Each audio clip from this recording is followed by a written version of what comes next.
السلام علیکم دوستو، میرا نام ہے محمد اکبر اور آپ دیکھ رہے ہیں میرا یوٹیوب چینل آسک وے۔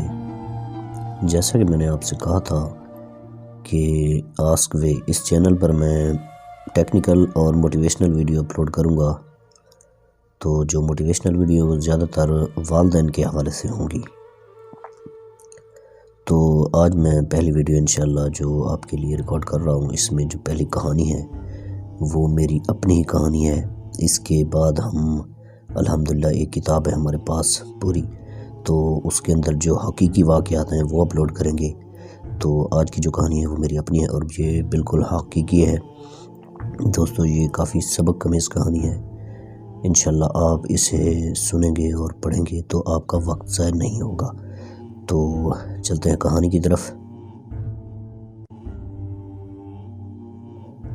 ایک تصویر دو چہرے۔ السلام علیکم عزیز دوستو، کیسے ہیں آپ؟ امید کرتا ہوں آپ سب خیریت سے ہوں گے۔ اپنے تمام سوشل میڈیا کے وقت سے صرف 5 منٹ اپنے اس فیس بک کے دوست کو دے دیں، شکریہ۔ جس تصویر کو ہم دیکھ کر خوش ہو رہے ہوتے ہیں اور پھر رو رہے ہوتے ہیں، جی ہاں، ہم اپنے بچپن کی بات کر رہے ہیں۔ ہم اپنی جوانی یا بڑھاپے میں بچپن کے وقت کو یاد کر کے بہت خوش ہوتے ہیں اور موجودہ حالات سے ناخوش ہونے پر افسردہ بھی ہوتے ہیں کہ کاش وہ وقت پھر سے آ جائے۔ مگر یہ تصویر کا ایک رخ ہے اور یہیں پر تصویر کا دوسرا رخ بھی ہوتا ہے۔ میرے خیال سے 90% لوگ ہیں جو تصویر کے دوسرے رخ کو نہیں دیکھ پاتے۔ میری عمر اس وقت 10 سال تھی جب میں اپنا گاؤں اور اپنا گھر چھوڑ کر ضلع ملتان کے شہر لاڑ میں آیا تھا۔ دوستو، بہت زبردست پیغام دینے جا رہا ہوں، برائے مہربانی تحریر کو پورا پڑھیں۔ یہ 1994 کی بات ہے، کیونکہ مجھے پڑھنے کے لیے یہاں بھیجا گیا تھا۔ پڑھائی کی وجہ سے پھر میں یہی رہنے لگا، گاؤں چکتین فیض میں۔ اس کے بعد میں اپنے آبائی گاؤں جلال پور پیر والا گیا ضرور، مگر اس وقت وہ گھر سلامت نہیں تھا۔ میرے باپ کی محنت سے بنایا گھر اور سب ختم ہو چکا تھا۔ ان 27 سالوں میں بہت دفعہ میرا وہاں جانا ہوا۔ اس گھر پر ہل چلا کر اسے زرعی زمین بنا دیا گیا، مگر اس کی ایک دیوار جو سڑک والی سائڈ پر تھی باقی رہ گئی۔ وہ دیوار 25 سال تک نظر آتی رہی ہے۔ آج کل میں وہاں پر نہیں گیا۔ میں جب بھی گیا میں نے اس دیوار کو دیکھا اور میرے ذہن میں میرے گھر کا نقشہ اور پرانی یادیں میری آنکھوں سے نکل کر زمین بوس ہونے لگتی۔ ہم 10 بہن بھائی تھے اور میں سب سے چھوٹا، کیونکہ وہ میرے باپ کا گھر تھا۔ میں نے اس گھر میں اپنے بڑوں سے جو ناز نخرے اٹھوائے، میرے بچپن کے 6 سال کی زندگی مجھے اچھے سے یاد ہے۔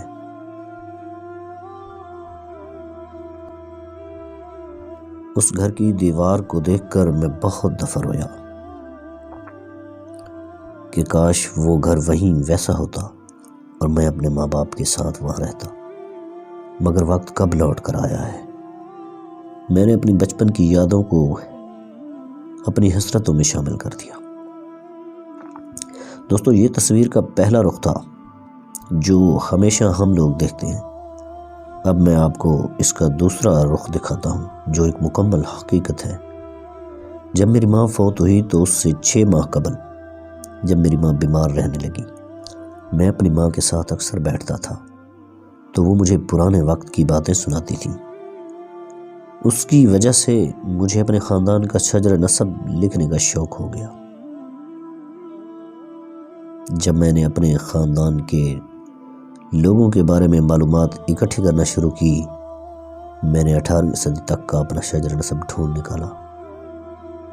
میری ماں نے مجھے جو داستان سنائی وہ اس نے ہمارے دادا کی ماں یعنی ہماری پردادی کے منہ سے سنی، اور ہماری پردادی نے اپنے سسر سے داستان شروع کی، یعنی ہمارے پردادا کے باپ سے شروع کی۔ وہ 18ویں صدی کے بالکل شروع میں پیدا ہوئے اور اسی جگہ رہتے تھے جہاں میں آج رہتا ہوں۔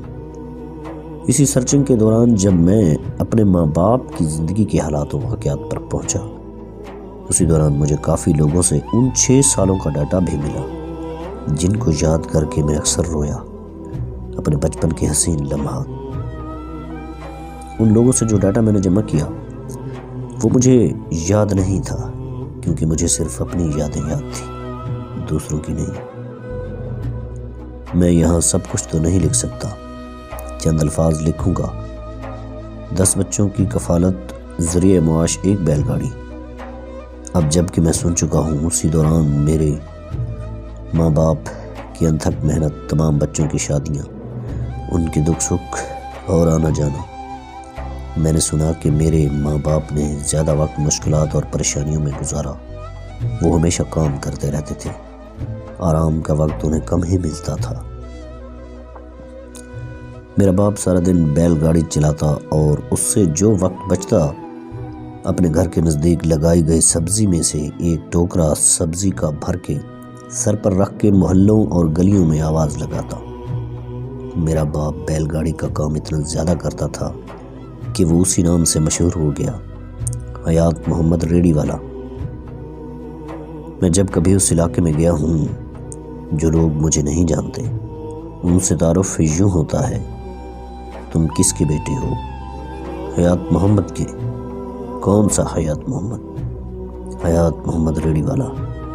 اوہ اچھا، تمہارے ابا بہت اچھے انسان تھے۔ دوستو ہمارے ماں باپ نے بہت غربت اور مشکلات کے دن دیکھے، مگر وہ آج بھی ہماری پہچان ہے۔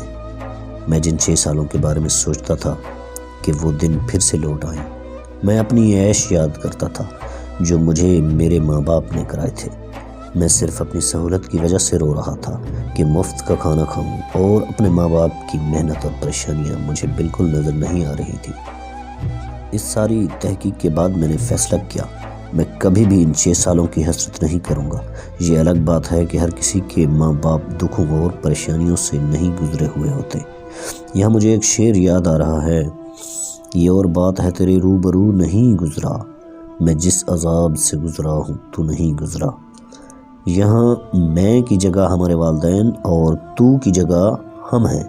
اس شعر کو ذرا غور سے سمجھیے گا، مگر آپ اپنے بچپن کی دوسری تصویر کو ڈھونڈیں ضرور۔ یقیناً آپ کے ماں باپ نے بہت پریشانی اور مشکلات سے آپ کو پالا ہوگا۔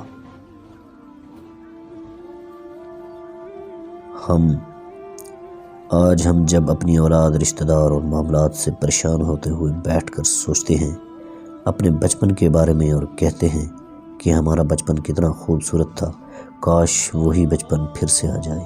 کیا ہم اپنے ماں باپ سے اتنی زیادہ محبت کرتے ہیں کہ دوبارہ انہیں اسی مصیبت، اسی تکلیف اور پریشانی میں دیکھنا چاہتے ہیں؟ آپ نے تصویر کے دونوں رخ دیکھ لیے ہیں۔ اب آپ جب بھی اپنے بچپن میں جانا چاہیں، اپنے ماں باپ کی قربانیوں کو ضرور دیکھ لیں، اور جن کے بچپن اور لڑکپن کے دن ابھی چل رہے ہیں، ان سے درخواست کی جاتی ہے کہ وہ اپنے والدین کے موجودہ حالات پر غور کریں اور اپنی خواہشات کی وجہ سے بے جا پریشانیوں میں نہ ڈالیں۔ تحریر برائے سال ثواب، میرے پیارے والدین۔